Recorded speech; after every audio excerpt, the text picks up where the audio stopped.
મોરબી નગરપાલિકાની કામગીરી આમ તો છેલ્લા ઘણા સમયથી ચર્ચામાં રહી છે। લોકોને ઠેર ઠેર વિવિધ સમસ્યાઓનો સામનો કરવો પડી રહ્યો છે।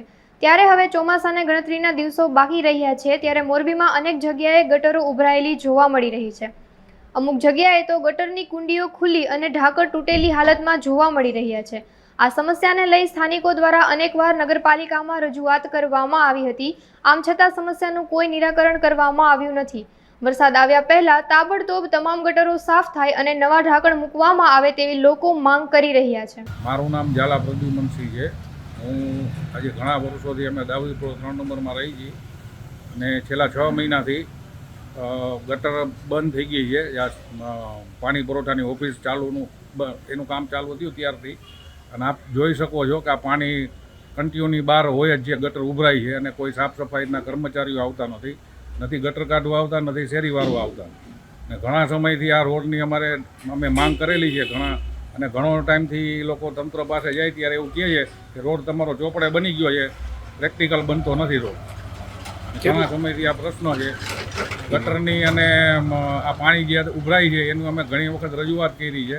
અમે આ લોકોને રજૂઆત કરી છે, જે પાણી પુરવઠાના અધિકારીઓને, કે ઘણા ટાઈમથી તમારા બિલ્ડિંગનું કામ ચાલુ છે ત્યારથી અમારે આ એરિયાની જે અમારા ઘર પાસેથી જ પાણીની ગટર નીકળે છે અને આપ જોઈ શકો છો કે ઘણા ટાઈમથી આ પ્રશ્નો છે અમારા ગટરનો ઉભરાવાનો।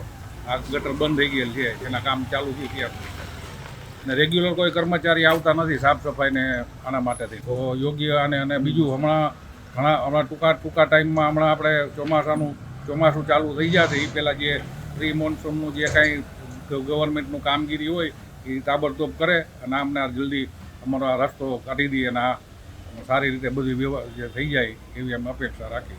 જગદીશભાઈ બામણીયા, સામાજિક કાર્યકર।